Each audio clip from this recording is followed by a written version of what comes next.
Znova lepo zdrav, spoštovane gledalke, cenjeni gledalci iz Stožic.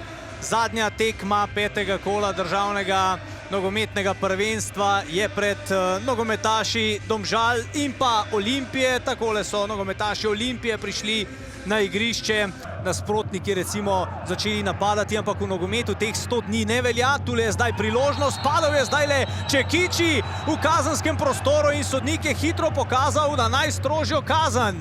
Čekiči, ki je dosegel edini gol za Olimpijo zdaj je začuden Dejan Đuranović na tole odločitvijo. Sorčana na delo, počakal. Zdaj le Ivanović gol. 1-0 za Olimpijo. Tudi tokrat zadetek iz najstrožje kazni, strelec pa Đorđe Ivanović. Čekiči, seveda nad njim je bil storjen prekršek, tako da ni prevzel te odgovornosti. 4 igralci organizirajo igro, tako da... In takoj na drugi strani akcija Domžal, takoj šel poizkus. Zatresel se je tudi okvir vrat, Kolobarič je bil. Ibričić v sredino. Nevarno je bilo, nogometaši Olimpije so vse skupaj razrešili, pa še en strel in gol, izenačenje, hitro izenačenje, strelec pa je Janez Pišek. To je bil močan strel in že v 8. minuti odgovor Domžal. Ja, zelo čustveno je Pišek odreagiral, vidi se, kako je v igri. Domžalčani so motivirani.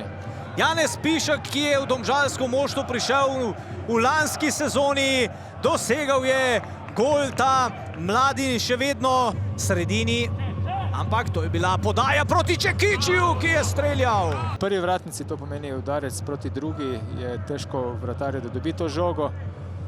Tako da Domžali igrajo v določenih teh momentih, ko je ključno priti do priložnosti dosti natančno. Tako da si znajo še pripraviti kakšno dobro priložnost. Elšnik proti sredini, kakšen gol! Ivanović je zadev, prekrasna podaja Elšnika. Vrgel se je Ivanović in 2-1 v 19. minuti. Sorčan znova premagan.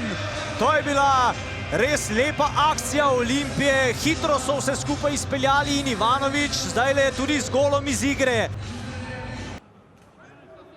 V zamislih glavnega trenerja. Tole je bila nova priložnost in nov gol. Bosić je zadev 3-1. Sorčan je že tretjič v pol ure pobral žogo iz svoje mreže. Radivoj Bosić, ki je v tej sezoni tudi zadev Znova Ibričić s podajo. Znova je Vombergar tisti, ki je odbijal, pa potem tale nevaren strel in žoga je v mreži. Žoga je v mreži, 3-2, Vuklišević je strelec. Njegov tretji gol v dresu Domžal, 72.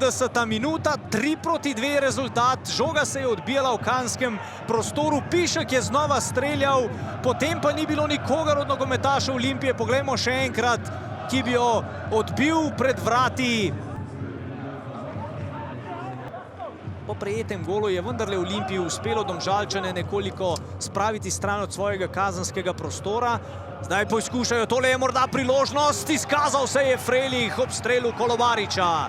Pa mi smo stvarno bili u jako teškoj situaciji i igrom slučaja ne znamo ni sami kako. Utakmica manje, Europa jedna druga. Još ekipa nije formirana bila i odjednom smo se našli danas prije utakmice na samom začelju tablice. I sigurno da je to ostavilo traga i da je psihološki bilo izuzetno teško. To tako, ni sam ne znaš sve onako korektno, ideš maksimalno iz dana u dan i odjednom nas je tako zateklo. Jer je stvarno sve skupa bilo teško i ova utakmica i priprema za ovu utakmicu je bila izuzetno teška, puno igrača nije bilo na dispoziciji, imali smo šarenu obranu. Prvo poluvreme je sigurno bila Olimpija kakvu želim, ali znamo da ne možemo još držati taj tempo, nažalost, išli smo onako hrabro. Pa što se kaže, ako trebamo poginuti, da hrabro poginemo i došli smo do tog zasluženog vodstva 3-1 i onda jednostavno nije bilo tu više energije da to držimo duže od nekih, ne znam, 45-60 minuta i onda smo se morali karakterno i grčevito braniti. Imali smo puno problema oko opet igrača koje je sustizao umor, ali dečkima česta junački su izdržali i nije ovo ništa posebno, ništa strašno za Olimpiju, ali za nas, s obzirom na sve okolnosti, puno nam znači ova pobjeda. Ja, sigurno, da 3 prejete zadetke v prvem polčasu so dali Olimpiji veliko prednost. Malce smo bili mogoče naivni v teh situacijah, posebej pri prvem golu. In potem nekako smo se vrnili v igro. Drugi zadetek zopet nekako v centralnem delu 16-metrskega prostora pustimo igralca samega. Tretji zadetek malce po odbiti žogi. Ampak v sami tekmi smo mogoče v tistem, kar nas je krasilo v prejšnjih tekmah, mogoče v nekem duelu smo bili danes slabši od Olimpije. Olimpija je tu prednjačila, dosegla je 3 zadetke, imela prednost. Mi smo mogoče se poskušali preveč nadigravati, biti nekako všečni, nismo igrali direktno proti njihovemu golu. Čeprav smo tudi v drugem polčasu poskušali, zmanjšali, prišli tudi do priložnosti za 3 proti 3, ampak ni nam uspelo, ampak gremo naprej.